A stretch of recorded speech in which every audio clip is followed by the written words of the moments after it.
Imagine waking up after a car crash and being told you killed the person you love most. Before we dive in, hit subscribe and drop a like so you don't miss how this case really unfolds. Rain battered the coastal highway outside Rainport. Nora Quinn's sedan moved through the dark, wipers beating, dashboard clock glowing 11:47 p.m. on the passenger seat. Her husband, Liam Ward, slept with his head on the window, still marked with faint streaks of blue paint. "Sure you're not too tired?" he'd asked earlier. "I can drive. I'd like to live long enough to see your startup actually pay a bill."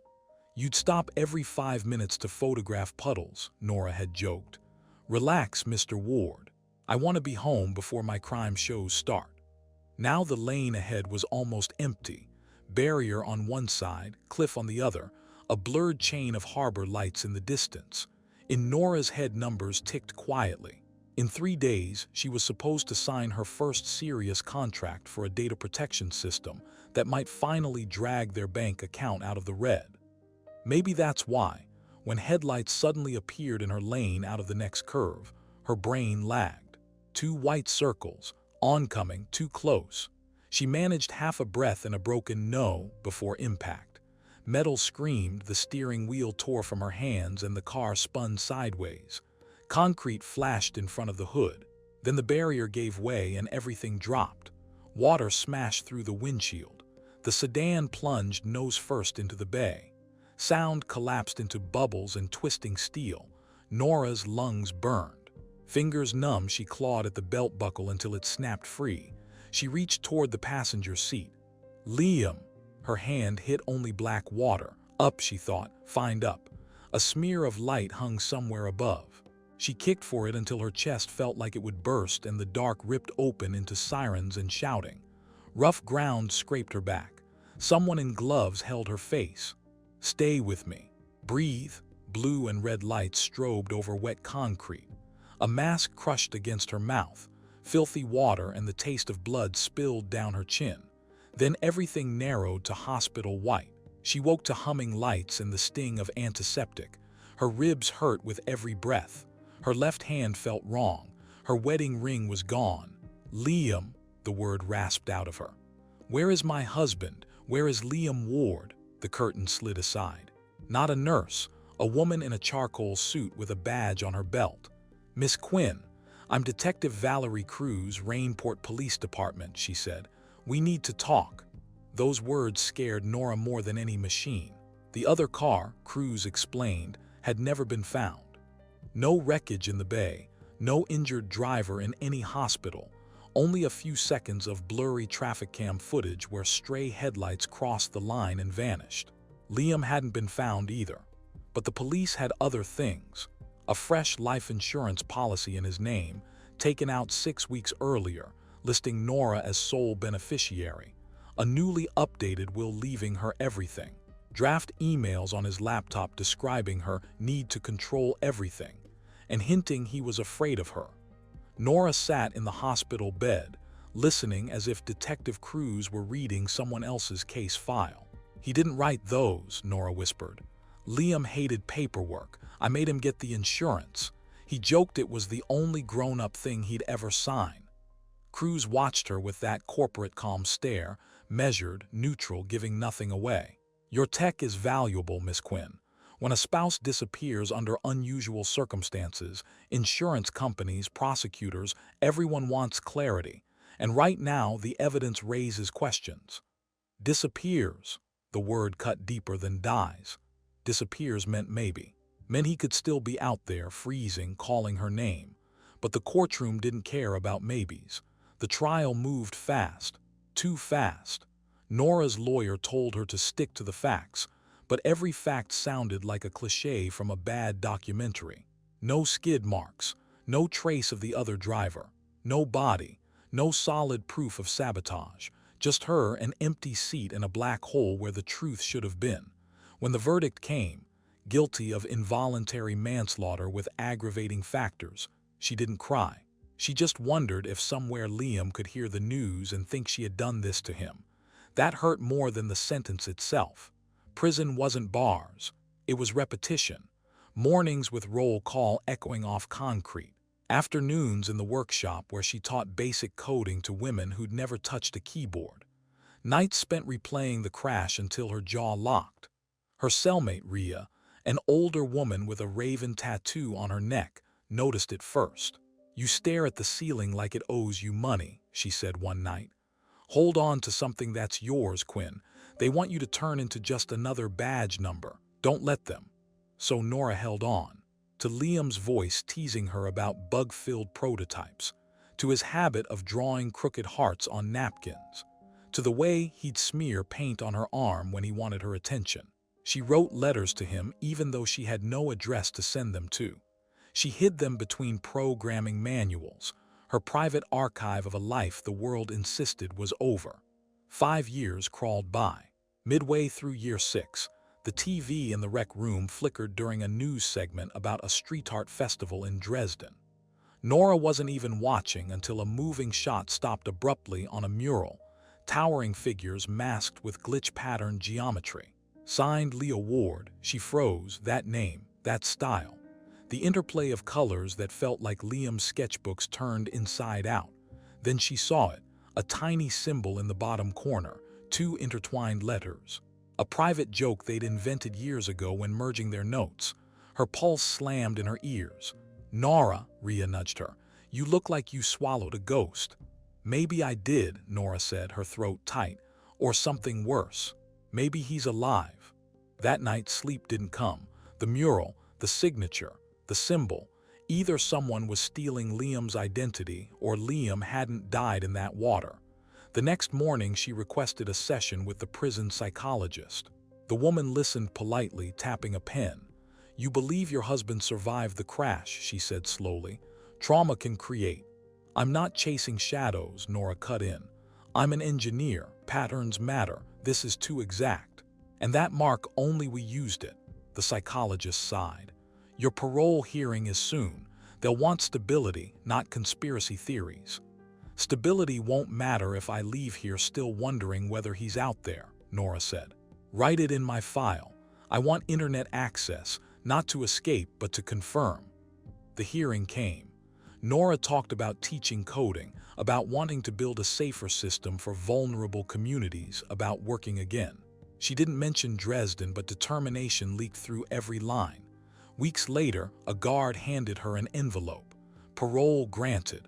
Electronic ankle monitor required. State borders forbidden. Freedom with an asterisk, but still freedom. On her last night inside, Rhea hugged her awkwardly. "If you find him," she muttered, "tell him a stubborn woman with a raven on her neck kept you alive." Nora nodded. "If he's alive, he has a lot to answer for." The air outside Rainport's correctional facility smelled like wet pavement and unfinished plans. Nora stepped through the gates with a duffel bag, an ankle monitor, and a pulse that wouldn't settle. A man in a gray coat waited near the curb, tablet in hand. "Nora Quinn?" he asked. "I'm Mason Ward, your parole supervisor. No relation to your husband, dark irony courtesy of HR." He offered a dry handshake. No pity, no curiosity. Just the flat focus of someone who'd watched too many people crash on the first turn. "For the next months," Mason said as they walked, "my job is to keep you from making dumb choices. You work, you check in weekly, you stay in state, and you do not poke old wounds. Everything clear." "On paper," Nora said, "sure. In reality, we'll see," he smirked. "You're already making me nervous." Her assigned studio apartment downtown was small and tired, with chipped floors and a window overlooking a narrow alley. But it was hers. The first night she unpacked the notebook filled with letters to Liam and set it on the chipped desk like a compass. Then she opened the old laptop returned to her after sentencing. Notifications flooded the screen, years of dust in digital form. She restored access to old accounts, searched through browser history, and found the paused clip of the Dresden mural. The original video had vanished from the festival site, but a fan forum had archived a still frame. Nora zoomed in until pixels bled together. There it was, the tiny symbol unmistakable. "You," she whispered, "or someone who knew you better than anyone else." She sent Mason a request through the parole system. I need permission to contact European galleries. Possible evidence for case review. His reply came 10 minutes later, no. Focus on buying groceries without spiraling. Do not push this. Nora's jaw tightened. A week later, she sat across from him in his cramped office. Paint peeled from the radiator, the ceiling fan rattled. She placed the printed still frame on his desk. "This could prove my husband is alive," she said, voice calm but sharp. "Or that someone is using his name. Either way, it screams fraud." Mason stared at the printout, then at her. "You really want to dig into something involving money, legal teams, and people who profit from silence?" "I've thought about it 10 times, Nora said. "This is the 11th, he leaned back, exhaling. "Officially, I can't authorize any of this. Not international inquiries, not travel, not even wishful thinking." He nudged the photo closer to himself. "But," he added, "I know a journalist who covers European art festivals. No badges, no legal red tape. I can pass her this as a curiosity, no promises." Nora felt something ignite in her chest, small but real. "That's enough," she said.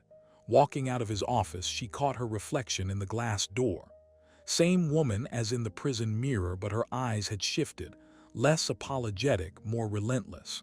2 weeks later, while Nora was finally learning how to breathe in public without checking every corner, an email arrived. From Mia Reynolds. "Your supervisor forwarded me the image. I was at the Dresden Festival. The mural was credited to Leo Ward, but no one had ever heard of him before. No interviews, no background, nothing. It was like he appeared from nowhere. There's more. At a private after-party, I saw a man approach the mural, trace your symbol with his finger, and smile like he recognized a password. I took a photo, sending it now." Nora opened the attachment. Bar lights. People clustered near a long table, and near the mural, a man in a dark suit, his hand raised toward the symbol. Not Liam, but the profile was unmistakable. Owen Ward, Liam's older brother. A corporate investor who drifted away years ago, then moved to Geneva for bigger opportunities. At the trial, he'd shown up, listened, and left without meeting her eyes. Now he was touching a symbol known only to 3 people, Nora, Liam, and him. Connections fell into place like tumblers in a lock. The failed contract for her tech. The new identity management platform launched in Europe months after the crash, registered under one of Owen's partners. Patents suspiciously similar to her drafts. Liam's disappearance. The insurance mess. The will. She breathed out slowly. "He's using him," she murmured, "or what's left of him." Nora didn't sleep. The laptop's hard light filled the studio while she dug through filings. The pattern was simple. Her early drafts echoed in patents filed months after the crash, all rooted through shells tied to one holding firm in Switzerland. Owen's world. She wrote to Mia, "I need everything on Owen Ward, where he travels, who he pays." The answer came fast. "Zurich mostly," Mia replied, "parent companies there. And there's a private neuro clinic in the hills. Long-term head injury patients, anonymous investors, staff don't talk, a nameless patient, money with no face." Owen tracing their secret symbol in Dresden. The ankle monitor on Nora's leg felt suddenly radioactive. She went to Mason. "This isn't about a marriage and a policy," she said, dropping Mia's printouts on his desk. "It's stolen identity tech and offshore money, and maybe a man kept alive because it suits a spreadsheet." Mason scanned the pages. "If I ignore this, I'm the same system that ate you once already," he said. "But you're about to break every rule we've got." "I'm asking you not to stop me," Nora replied. He exhaled. "Sometimes a supervisor misreads a time zone," he said. "Sometimes a call from Europe comes in too late to trace. Honest mistake." It was all the permission she was going to get. That night she booked a flight to Zurich with a credit card she hadn't touched in years. At the airport she knelt by a dead security scanner, popped open the ankle monitor with a hairpin and a magnet, killed the transmitter, and left the bracelet in the bin like a shed skin. This violation, at least, was hers. Zurich slid past in clean streets and quiet trams. Nora rode train and then bus toward the clinic address Mia had sent. A white building in the Pine Hills. She didn't expect backup. You actually did it, a voice said behind her at the station. Mason stood by a vending machine, coffee in hand. They'll fire you, she said. Or worse, he answered. But if you're right, I'd rather be unemployed than complicit. On the ride up, she laid everything out again. Patents, shells, Dresden, the rumor of a patient money never let go. At some point, he said, you either worship procedure or remember what it was for. At reception, they used fake names. Mr. and Mrs. Keller, the woman asked. Here to see our long-term guest, Nora nodded. The corridor smelled of antiseptic. A nurse opened a door and stepped aside. A bed, machines, a chair by the window. On the bed, thinner, older but unmistakable, jawline, small mole by the mouth, uneven left brow. Mr. Keller, the nurse said, you have visitors. His eyes moved toward them, slow. Nora stepped close, gripping the rail. Liam, she whispered, it's me. A flicker crossed his face. Nora, he rasped. Behind her, Mason skimmed the chart. Traumatic brain injury, partial memory loss, care funded by a German corporate foundation. Authorized contact, one name, Owen Ward. The door opened again. Owen walked in like he owned the room until he saw Nora and stopped. I figured you'd dig your way here sooner or later, he said. You never did stay where the system put you. Owen didn't flinch, but the room seemed to tilt. For the first time since Nora had known him, the polished control had a crack. You look terrible, he said lightly, and yet you still find time to trespass. You staged the crash, Nora replied. Her voice sounded calmer than she felt. You wrote those emails, pushed the insurance, hid him here, and sold my code. Owen shrugged, stepping closer to the bed as if she were background noise. The crash was an accident. I got there first, saw an opportunity and a mess. Liam was half conscious, you were sinking, and your software was about to be handed to amateurs. Mason moved between him and the bed. That's not a story you want on record. Owen's gaze flicked to Mason's badge. And you are. Someone whose job used to be checking boxes, Mason said. Today I'm a witness. Nora leaned closer to Liam. Did you ever think I tried to hurt you? His brow creased, eyes wandering like they were searching corrupted files. I remember light, he said slowly. Headlights, barrier, water, someone shouting, not her. Hands pulling me out. I tried to say your name, mask, needles, Owen arguing about controlling the narrative. Then blur. Owen's jaw tightened. Without me, he dies in that bay, he said. Your grief doesn't resurrect him. My investors did. By rewriting reality, Nora asked. By letting a court call me a killer. The system loves a tidy story, he said. Distracted wife, money motive. My lawyers gave them what they expected. In return, we pushed your tech into real markets and kept Liam in the best care money can buy. You became a rounding error. Mason pulled out his phone. You think Swiss police arrest people because a damaged patient mumbles and an ex-con is mad about patents? Owen asked. Not just that, Mason said. Emails, shells, clinic payments, falsified statements. You built your empire on logs and ledgers. Nora set a USB drive on the tray. Copies of filings with timestamps that don't match your story, she said. Leaked memos your own engineers sent to Mia. And a mural in Dresden signed with a dead man's name. Motive and method in high resolution. For the first time, Owen's confidence burned into anger. You have no idea how this industry works, he snapped. Without me, your ideals would have killed this tech. The world runs on identity. We secure it, that requires ruthless decisions. And a convenient corpse, Mason said, except he's breathing. The door opened. 2 uniformed officers stepped in with a doctor. Mr. Ward, one officer said in careful English. We have questions about financial arrangements and documentation for this patient. You will come with us, please. Owen started to protest, then saw the clinic director in the hall, face pale. Hospitals hate scandals. He glanced at Liam once. You were always the weak link, he said quietly. Art with no structure. Liam's fingers tightened around Nora's. And you, he whispered, were always afraid of anyone seeing you without a system to hide behind. The officers led Owen out. No shouting, no struggle, just the scrape of expensive shoes leaving a room he'd believed he owned. The room settled into a fragile quiet once Owen was gone. Doctors adjusted machines. A nurse checked Liam's pupils with gentle patience, as if reintroducing him to the world frame by frame. Nora sat by his bed, fingers still laced with his. For years she'd imagined this moment loud, sobbing, shouting, collapsing. Instead, it felt like stepping into a room where a long-missing song was playing softly in the corner. "I should have protected you," Liam murmured after a while, voice rough but clearer now. "Not the other way around." "You didn't fail me," she said. "We crashed together, we both sank. One of us just hit the bottom first." He blinked slowly, absorbing that. "I heard them say your name on TV," he whispered. "Calling you guilty. I tried to speak, but everything was fog." She swallowed hard. Years of courtroom dust seemed to settle on her shoulders again. "You're here now, that's what matters." Mason stepped into the hall to speak with the Swiss officers. Through the half-open door, Nora heard clipped phrases: financial misconduct, custody of patient records, coordination with American authorities.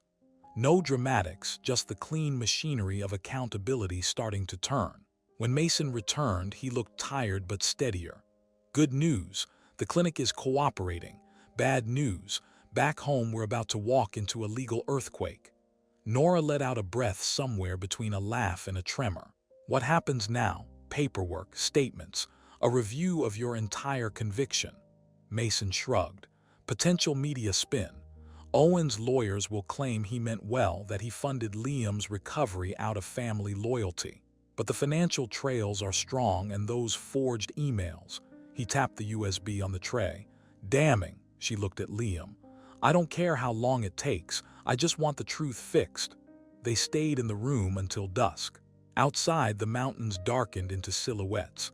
Liam dozed, waking in small bursts, each time a little more present. When he finally slept deeply, Nora stepped into the hallway.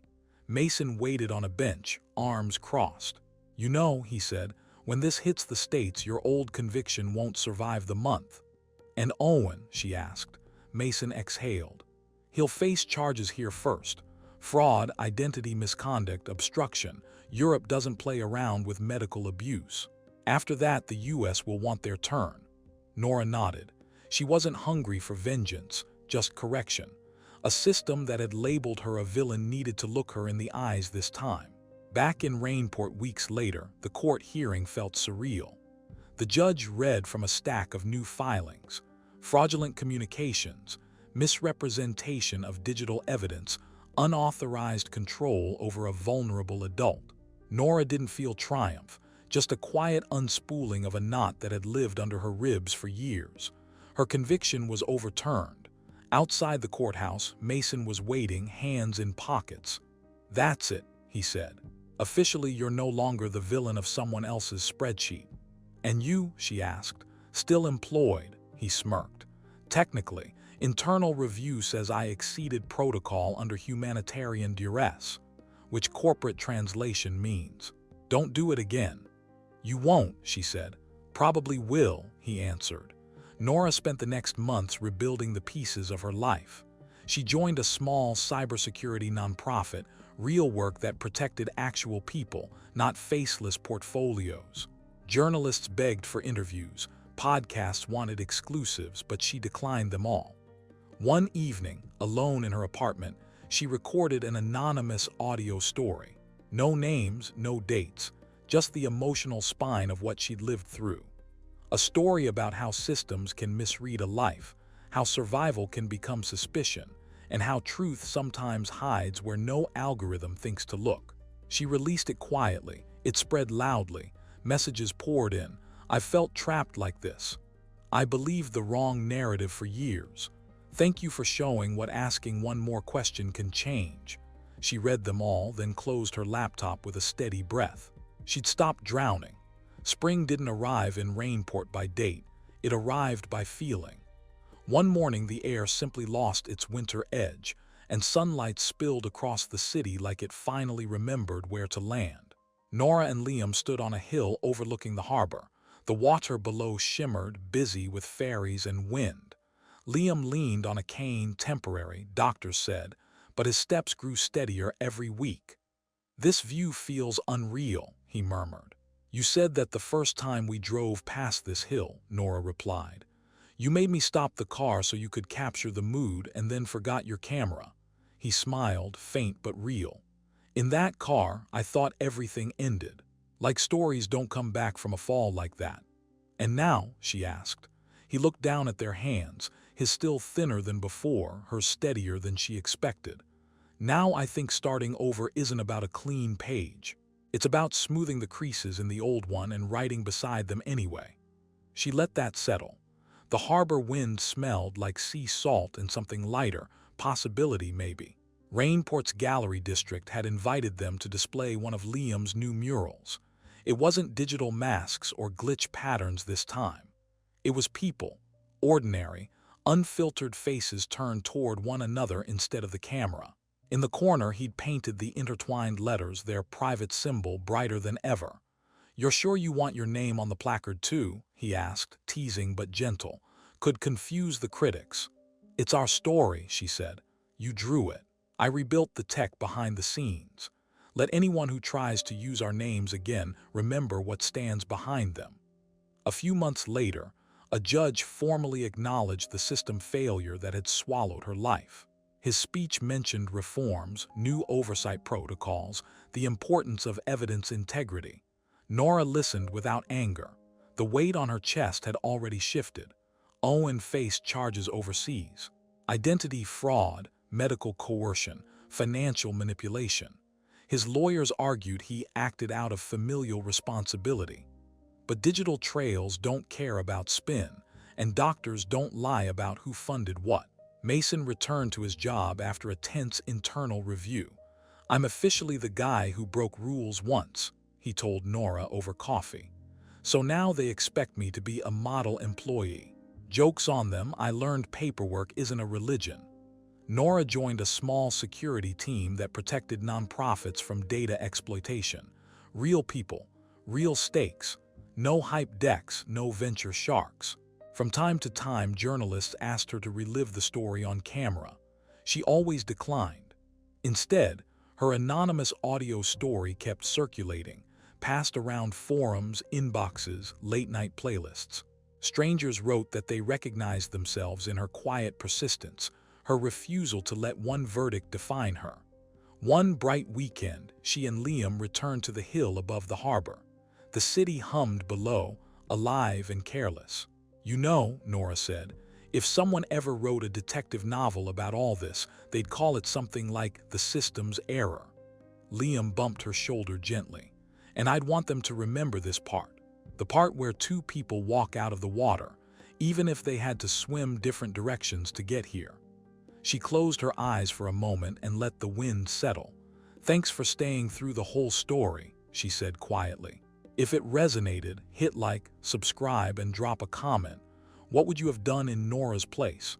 I'll see you in the next detective case."